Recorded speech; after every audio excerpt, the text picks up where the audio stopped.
जय श्री कृष्ण। शुक्रवार के दिन माता संतोषी की पूजा की जाती है और उन्हें लक्ष्मी का रूप भी कहा जाता है। और ऐसी मान्यता है कि अगर शुक्रवार के दिन कुंवारी कन्या माता की पूजा सच्चे मन से करे तो उन्हें मनचाहा वर मिलता है।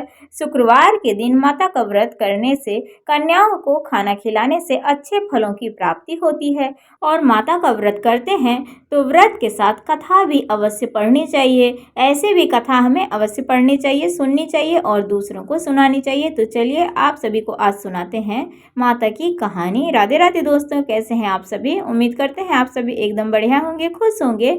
तो चलिए दोस्तों, आप सभी को कहानी सुनाते हैं। और कहानी पसंद आए अगर दोस्तों तो वीडियो को लाइक आप सभी जरूर कर दीजिएगा। और आप सभी के ऊपर माता की कृपा हमेशा बनी रहे दोस्तों। तो एक बार की बात है, एक गांव में एक बुढ़िया रहती थी। उसका एक पुत्र था। बुढ़िया अपने पुत्र के विवाह के बाद घर का सारा काम अपनी बहू से करवाकर उसे ठीक से खाना भी नहीं देती थी। और यह सब उसका लड़का देखता था, लेकिन उसकी हिम्मत ही नहीं होती अपने माँ से इस विषय पर चर्चा करने का और उसे ऐसा करने से वह रोक सके। बहू दिन भर उपले बनाना, रोटी बनाना, बर्तन साफ करना, कपड़े धोना जैसा ये सारा काम किया करती थी।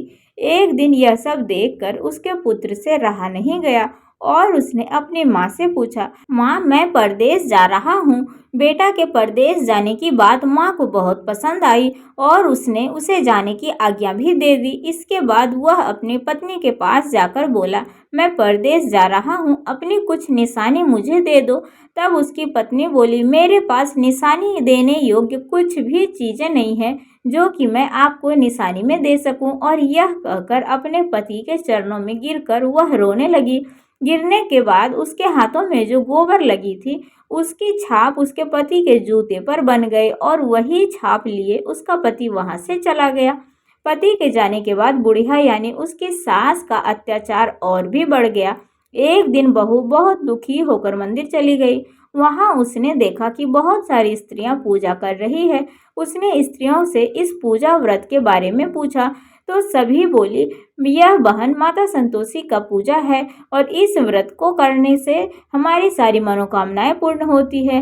फिर बहू बोली, मैं भी यह व्रत करना चाहती हूँ ताकि हमारे भी सारे कष्ट दूर हो। यह सुनकर महिलाओं ने कथा सुनाकर उससे कहा कि तुम शुक्रवार को सुबह सुबह नहाकर एक लोटे में शुद्ध जल लेकर गुड़ चने का प्रसाद लेकर सच्चे मन से माँ का पूजन करना। उस दिन तुम खट्टी चीजें मत खाना और न ही किसी को देना, एक ही वक्त भोजन करना।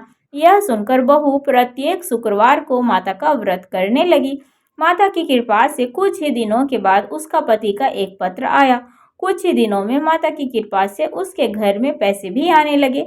यह सारी बातें उसने मंदिर में जाकर सभी स्त्रियों से कहा। यह सुनकर सभी स्त्रियां और भी श्रद्धा भाव से माता का व्रत करने लगी। बहू ने माता से कहा, माँ जब मेरा पति घर आ जाएगा तो मैं तुम्हारे व्रत का उद्यापन करूंगी। तभी एक रात माता ने उसके पति के स्वप्न में आकर कहा कि तू अपने घर क्यों नहीं जाता। ऐसा कहने पर वह कहने लगा कि सेठ का सारा सामान अभी बिका नहीं है, रुपया अभी आया नहीं है। यह बात लड़के ने सेठ को जाकर कहा और घर जाने की इच्छा जताई। सेठ ने उसे घर जाने से मना कर दिया। तब माँ की कृपा से कई व्यापारी आकर सोना चांदी और अन्य सामान खरीदने लगे। तब साहूकार ने उसे घर जाने की इजाजत दे दी। घर आकर पुत्र ने अपनी माँ और पत्नी को बहुत सारा पैसा दिया। उसके बाद पत्नी ने कहा, मुझे माता के व्रत का उद्यापन करना है। उसने सभी को उद्यापन के लिए न्योता दिया और सारी तैयारियां करने लगी। यह देखकर उसकी जेठानियां उससे ईर्ष्या करने लगी थी। उसने अपने बच्चों को सिखा दिया कि तुम भोजन के समय खटाई जरूर खा लेना।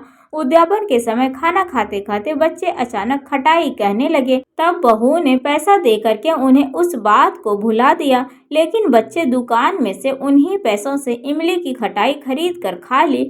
यह देखकर माता बहू पर बहुत गुस्सा हो गई। तब उसी वक्त राजा के दूत उसके पति को पकड़कर ले जाने लगे।